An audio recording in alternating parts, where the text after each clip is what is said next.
Microsoft, Google et Apple se sont engagés à éliminer l'utilisation des mots de passe dans les navigateurs. Ils vont utiliser la même solution promue au sein de l'alliance FIDO pour Fast Identify Online, donc une authentification désormais qui sera biométrique via le smartphone pour se connecter sur un site ou même un ordinateur qui sera situé à proximité de son mobile. Est-ce que c'est le signe véritablement de la disparition totale des mots de passe? Est-ce que c'est une solution aussi robuste d'authentification? On en parle avec deux experts. D'abord Benoît Grunemwald qui est en plateau avec moi, expert cybersécurité d'EZ.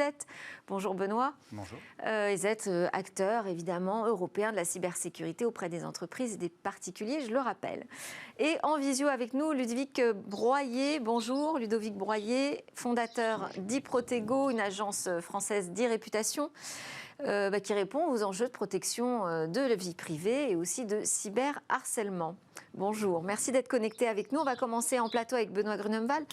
D'abord, est-ce que cette annonce des géants du numérique autour d'une fin des mots de passe, pour vous, c'est vraiment l'annonce de la fin des mots de passe, là, d'ici fin 2022 ? Alors, avant que ça soit implémenté, il va se passer un petit moment. Donc, on espère et on fait en sorte que l'on utilise de moins en moins de mots de passe, que l'on trouve des solutions alternatives sécurisées. Mais entre le moment de l'annonce et la création des protocoles et leur implémentation au sein des applications, chez les divers acteurs, il va quand même se passer un moment.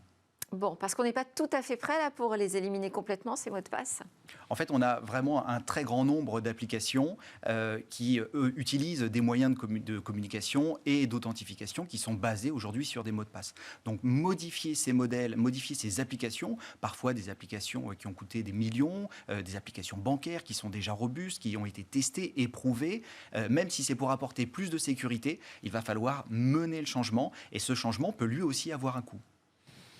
D'accord. Et puis alors, il faut quand même préciser, je crois que ce ne sera pas appliqué dans le domaine de la transaction bancaire, justement. Hein. Si vous faites des achats en ligne, il faudra quand même toujours respecter cette directive européenne qui exige deux facteurs d'authentification. Complètement, ce que l'on reçoit par SMS, par exemple, pour valider son authentification, un code à 6 chiffres, ou alors une validation dans son application dans laquelle on s'est déjà authentifié grâce à ses empreintes numériques, par exemple, ou son empreinte faciale. Bon, ça veut dire que c'est quand même pas tout à fait la fin, la disparition totale des mots de passe. Déjà, première indication. On va donner la parole aussi à Ludovic Broyer. La fin des mots de passe, est-ce que selon vous, c'est une avancée, une progression ? Oui, aller vers plus de fluidité, moins de friction pour l'utilisateur et vers un système qui va permettre d'utiliser un degré de sécurité bien plus élevé est forcément une belle avancée. Aujourd'hui, trop de gens, quel que soit leur niveau professionnel, d'ailleurs des dirigeants d'entreprise tout aussi bien, vont utiliser des mots de passe vraiment trop simples, parmi les mots de passe les plus simples. Et ça représente un vrai risque en matière de sécurité des données ou personnelles ou des données de l'entreprise. Donc, c'est une nécessité pour pouvoir gérer plus de sécurité ou plus de services sans avoir à retenir de manière mécanique d'autant plus de mots de passe compliqués. Ce qui ne marche pas à l'évidence, on le voit bien. Est-ce que vous pensez pour autant que la fin de ces mots de passe avec une authentification qui sera désormais biométrique, donc qui utilisera la reconnaissance faciale à travers le smartphone, est-ce que vous pensez que ça va nous permettre de nous protéger de tous les dangers, de toutes les cyberattaques ? Oui, mais je crains qu'il n'y ait pas de recette miracle. Il n'est pas impossible que dans une certaine mesure, on ne fasse que reporter le problème à l'étape suivante. Si j'arrive à duper un système de reconnaissance faciale d'un téléphone, ça peut commencer à représenter une fragilisation. En revanche, là où c'est clairement positif, c'est sur la circulation des mots de passe volés et des couples d'identifiants mots de passe qui peuvent circuler sur le darknet, en l'occurrence, et qui font l'objet d'un véritable commerce. Donc pouvoir faire réduire cette manne, c'est à la fois améliorer la sécurité des utilisateurs et puis réduire un business qui est pas très sain finalement. Ouais, c'est véritablement une plaie en fait, hein, les mots de passe dans le monde de la cyber. Oui, alors c'est une plaie à la fois pour l'utilisateur personnel, pour l'utilisateur d'entreprise et pour la jonction qu'il y a entre le privé et le professionnel qui s'est, on va dire, pas aggravé, mais qui s'est étendu avec le télétravail. Ouais. On l'a bien vu, cette sphère publique-privée se Avec des mots de raccroche. passe qui sont trop faibles, trop fragiles. Le nombre d'attaques causées par des mots de passe trop faibles est phénoménal, non? Est phénoménal. Nous, on a noté avec le début de la pandémie et l'ouverture de certains services des entreprises pour leurs employés qui étaient donc à l'extérieur, plus de 41% d'attaques liées aux tentatives pour deviner des mots de passe sur en particulier des services RDP. Donc, c'est-à-dire le protocole qui permet de se connecter à un ordinateur qui serait resté au bureau à distance. 41%. Ah oui, c'est quand même assez impressionnant. Donc ces types d'attaques, demain, est-ce qu'elles vont disparaître, Benoît, Alors, avec la fin des mots de passe? Alors, ces types d'attaques ne vont pas disparaître parce que l'initiative qui est proposée est une initiative qui est tournée vers l'utilisateur, mais il faut savoir que il y a énormément de cas dans lesquels on utilise les mots de passe. Le plus simple, c'est celui pour accéder à ses messageries, à ses réseaux sociaux, etc.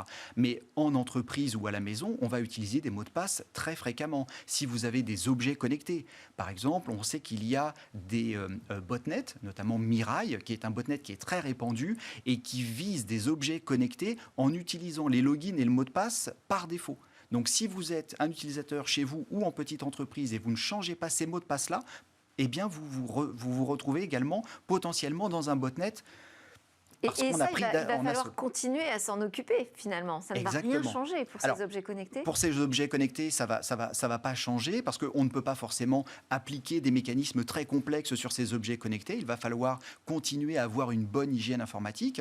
Et puis ensuite, il va falloir également penser à nos smartphones, à nos ordinateurs qui peuvent eux-mêmes être pris d'assaut par des logiciels dont l'objectif est de récupérer les informations de connexion une fois qu'on est connecté avec succès et pouvoir les réutiliser ailleurs. Donc, de toute façon, on va continuer à avoir un jeu du chat et de la souris. Au plus on va inventer et mettre de sécurité, au plus les cybercriminels vont, eux, trouver des moyens de contournement. Et alors, quel intérêt y trouvent finalement les géants du numérique à s'accorder sur une solution commune pour répondre à un problème de sécurité? Vous nous dites, bah, oui, mais pas vraiment, puisque finalement, ça va en générer d'autres problèmes de sécurité.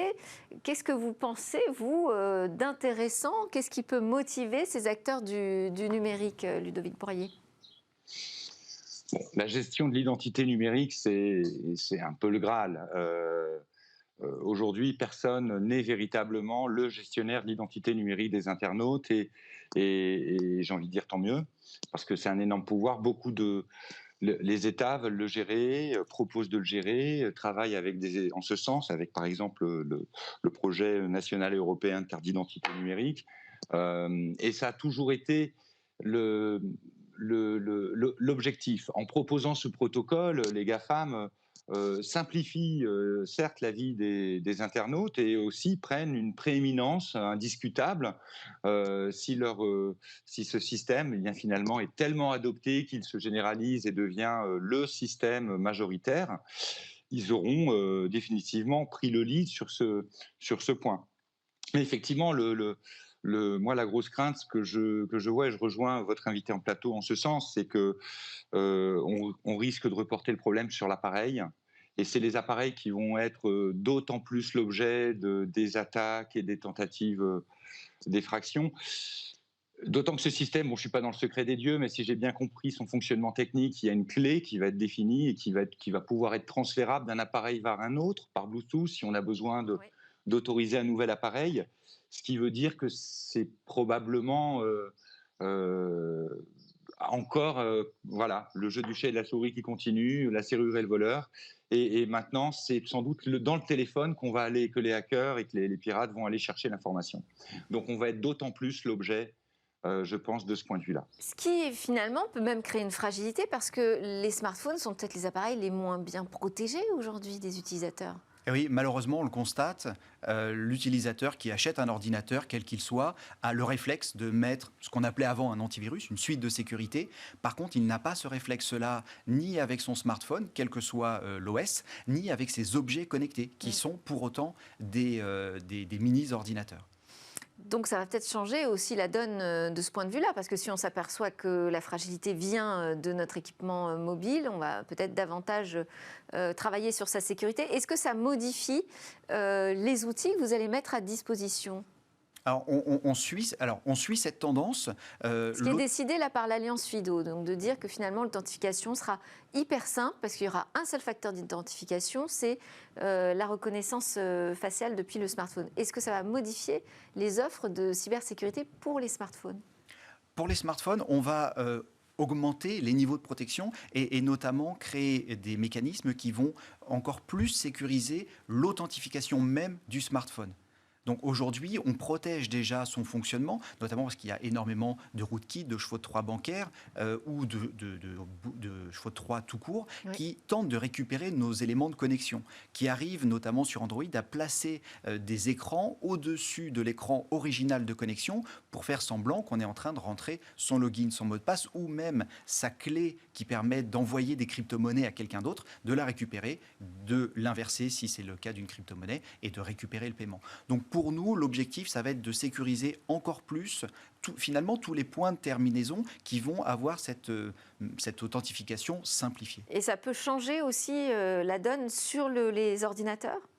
Alors l'ordinateur va être lui-même concerné. Il va pouvoir profiter aussi de ce mode d'authentification. Exactement. On le voit déjà d'ailleurs dans certaines professions réglementées ou certaines professions où la nécessité de sécurité est importante, que l'on a des cartes à puce. Je pense à certaines professions médicales. Donc on va arriver sur son ordinateur, on va se loguer de manière habituelle et pour aller plus loin, pour accéder à certains services, on va rajouter sa carte à puce et la débloquer. Donc là, on a un élément d'authentification qui est très fort. Et c'est déjà une pratique qui est courante. Mais il faut que ça se généralise. D'accord.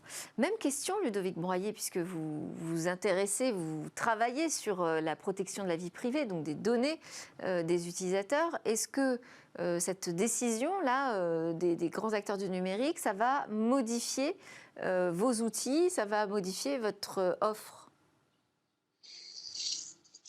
Non, malheureusement, parce que je doute que cela règle définitivement la question. Et j'ai bien peur qu'il y ait encore des gens qui se fassent usurper leur compte et que pendant un certain nombre d'années encore, on ait malheureusement à faire face à des problèmes comme l'usurpation d'identité, comme le piratage par ingénierie sociale et toutes ces choses qui viennent fragiliser, voler nos données. Nous, chez iProtego, notre objectif, c'est de protéger les données personnelles et l'identité numérique des gens qui se composent de nos données personnelles. Et nous, notre action, elle est vraiment auprès des gens qui ont eu un problème. Donc, quelque part, on va intervenir après, à l'inverse de votre invité en plateau qui intervient avant pour éviter les problèmes. Nous, on va intervenir lorsqu'ils ont eu lieu et lorsqu'il faut réparer, récupérer. On a piqué tous vos comptes, vous devez récupérer la main, prouver que c'est vous. Vous allez peut-être avoir affaire à des conséquences. Ça peut être des achats qui ont été faits. Il peut y avoir des nuisances qui ont été aussi causées par le tiers qui a usurpé votre identité, vos données. Et vous ne pensez pas que ce sera plus difficile, justement, d'usurper une identité avec cette solution biométrique ? Dans l'absolu, j'ai envie d'y croire. Je crois que le jeu du voleur et du serrurier continuera et je pense que le risque d'usurpation va peut-être changer de forme. Certaines formes d'usurpation seront peut-être moins possibles, mais d'autres le seront. Tous ces systèmes tiennent essentiellement sur la reconnaissance faciale aujourd'hui, un petit peu le palmaire. La reconnaissance faciale a ses limites en termes de fiabilité également. C'est peut-être aussi un peu dangereux de tout miser là-dessus. Donc je serais assez réservé. Je pense que le vol de données va continuer. Et même si on va vraiment sur imaginons sur ce standard, il faudra quand même un certain temps, encore une fois, pour que ce soit mis en œuvre. Alors il y a Donc, aussi... je crois que les problèmes continuent. Parmi les motivations, vous avez raison, il y a cet enjeu de la maîtrise de l'identité numérique, tout à fait. Il y a aussi un enjeu économique, puisque le consortium W3C, donc qui crée les standards techniques d'Internet, nous dit que les utilisateurs consacrent 10,9 heures par an à la saisie ou à la réinitialisation des mots de passe. Bon, déjà, ça semble délirant. Ce qui coûte en moyenne 5,2 millions de dollars par an aux entreprises. Est-ce que la fin de ces authentifications par mot de passe, ça va aussi permettre d'alléger les coûts pour les entreprises ? Oui, complètement. Et je confirme les chiffres du W3C. En entreprise, on constate régulièrement, généralement le lundi matin, que l'utilisateur va appeler le support pour lui demander de remettre à zéro son mot de passe parce qu'il l'a oublié. Et ça, c'est la conséquence d'une mauvaise politique de mot de passe, c'est-à-dire des mots de passe trop souvent changés. Alors, je ne vais pas dire trop complexes parce qu'il faut Alors, trop qu'ils souvent soient... changé, on nous dit de le changer souvent, ce mot de passe. Exactement. Et c'est pour ça que cette initiative est importante parce que si on le change trop souvent, on s'en souvient plus. On fait des combinaisons qui sont souvent trop simples, c'est-à-dire qu'on peut réutiliser le mot de passe d'avant et rajouter quelques chiffres ou modifier quelques chiffres. Et au final, quand on arrive le lundi matin et qu'on a passé un bon week-end, on ne se souvient plus de son mot de passe. Et donc, si simple qu'on ne sait plus. exactement. Et donc ça, c'est un problème. Et les entreprises le subissent régulièrement, à la fois sur le support, mais également sur la productivité. Et alors, je vais vous reposer cette question de la robustesse de l'authentification biométrique. Est-ce que c'est une solution aujourd'hui 100% robuste? Alors, je sais, vous allez me dire 100%, ça n'existe pas, mais enfin, la plus robuste qui soit? Alors, c'est définitivement une solution qui est très robuste. Pour autant, ce que l'on va recommander, c'est le multifacteur. C'est-à-dire que vous allez vous authentifier avec votre empreinte digitale, mais on peut vous demander, notamment pour accéder à des services qui vous permettent de réaliser des opérations, de vous réauthentifier avec un autre élément et pourquoi pas un élément physique. Je le vois dans les banques, par exemple. Si vous vous connectez avec votre login et votre mot de passe à votre compte, vous avez une vue. Si vous voulez réaliser des opérations de type virement, eh bien, on va vous demander de vous déconnecter et de vous reconnecter avec le login, le mot de passe et un élément physique qui ressemble un peu à une calculette et qui va permettre d'avoir une meilleure authentification, en tout cas une justification de votre identité. Donc, ce qui est plus pertinent en matière de cybersécurité, c'est de multiplier les facteurs pour authentifier la personne et être sûr que c'est bien la bonne personne. Donc là, cette solution, elle va être robuste pour des usages simples, en fait, c'est ça? Exactement, pour le grand public, pour le général. Mais si on prend en entreprise des accès qui peuvent être sensibles, je pense à de la recherche et développement ou des documents financiers, on va demander, il serait préférable de demander d'autres mécanismes d'authentification. Et aussi, on oublie souvent tous ceux qui entre guillemets, s'occupent d'Internet. Quand vous accédez à des serveurs, quand vous accédez... On a vu la panne Facebook, par exemple, où il y avait une mauvaise configuration dans un routeur et Facebook a été coupé du monde pendant plusieurs heures. Eh bien, les personnes qui gèrent ces accès-là doivent avoir des niveaux d'authentification qui ne sont pas ceux proposés au commun des mortels pour accéder à un Facebook ou un réseau social. Donc, solution, mais pas solution universelle. On n'en a pas fini, en fait, finalement, avec les mots de passe. Merci beaucoup à tous les deux. Ludovic Broyer, je rappelle que vous êtes le fondateur d'Iprotego. Merci beaucoup. Et Benoît Grunemwald, expert cybersécurité chez EZ. Juste après la pause, on se retrouve dans Smart Tech. On va parler encore de cybersécurité, mais comme un atout pour l'Union européenne.